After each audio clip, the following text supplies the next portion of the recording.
Okay, so then let's, you're going to, yeah, just stay there, but go onto a little bit, the back side of the table, like halfway. Good. Okay, so this is a technique that I really like to do because it involves, I'll scoot you forward a little. It involves the thoracic rotation, this concept of the ribs and the thoracic spine are working together, okay? So what we do here is you can kind of see the border of her scapula.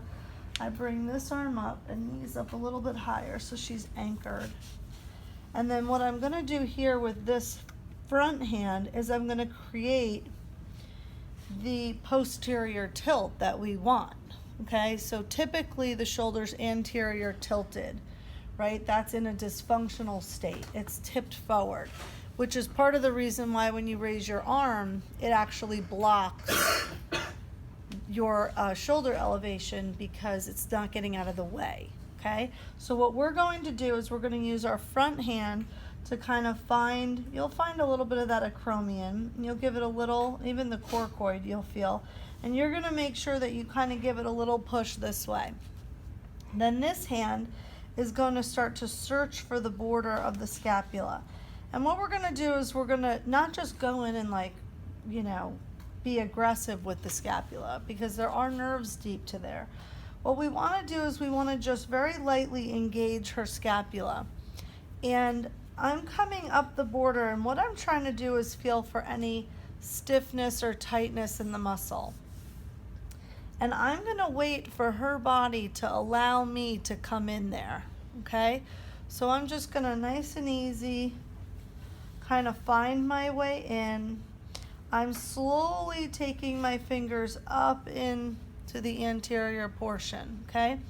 So we have to go through the trapezius, the rhomboids are here, and then the most important that's here is your levator scapula, okay? Because we're going to do a technique to stretch levator scapula.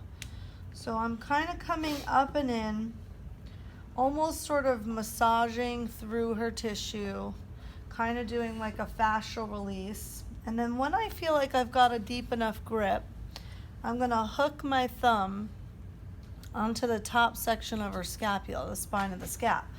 And now what I'm going to do is I'm going to start to distract her, okay?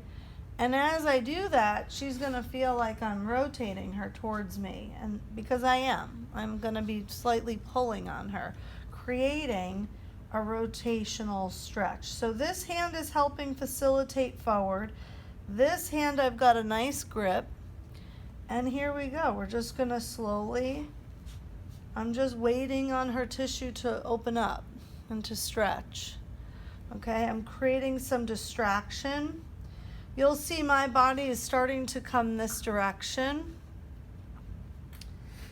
Okay. I'm going to reassess and grip a little bit higher.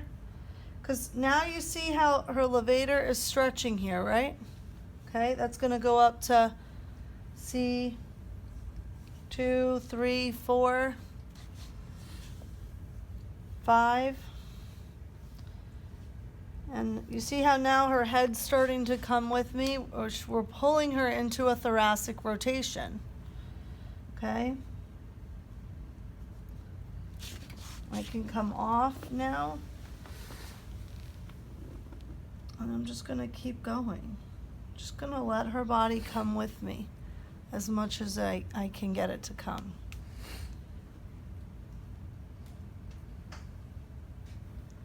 Okay? If I need to re-grip, I'm going to just kind of come in here and just give that tissue a little bit of work. Okay? See how it's connected to her cervicals? Her cervicals are following us now. So this is a really nice technique. It usually feels very comfortable, okay?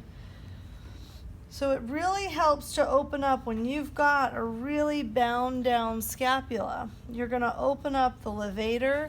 You're going to release some of the trapezius, some of the rhomboid. You're going to release all of that manually through your handhold, okay? And you can take as much time as you need because it's really dependent on if she's gonna let you in there or not, okay? So you wanna respect the tissue that you're working on. You don't just wanna push your way through. And then you can kind of reset a little bit. I'm just giving her a little bit more thoracic rotation, and she's opening up really nicely. And then from here, I can then create a little bit of my PNF at the same time, okay? Having her help me go up and down, and then relax, okay? So it's just a really nice technique. So instead of being in front, reaching over them, you're right here next to them, okay? It's really good body mechanics for you. You just kind of feel their way in. You're gonna find some people you're not gonna be able to get in there, and you'll have to figure out how to maneuver that. Whether that means you have to open up the arm a little bit to create a little bit of the winging coming under like this. Okay, maybe you have to do a little bit of needling or some other thoracic or rib cage work first to create a little bit of some release so that you can get in there. Okay, so that's why I teach that first, because that's always a default, is to go after the rib cage first and the thoracic spine. That'll open up your scapula and you can get in a little bit better. But this is a handhold that you could use if the person's relaxed. You can try to bring them forward a little bit to protract. That will help pop off if it's a really tight scapula that's having a tough time letting you in, okay? Otherwise, you're just gonna have their arm up by their side, and you see how I'm controlling that, okay? So I've got her locked in through my opposite arm, and I'm just gonna take her where I need her to go. Okay, and then I'll, at the very end, as she's really rotating, I'll step off and I'll give her a little bit more of a distraction. This distraction right here, if you see the angle that I'm pulling, is the same as if you're here reaching over them, pulling up. You see that? It's the same thing. I'm just giving you this sort of soft tissue awareness first, creating the rotation. Okay? Okay, good.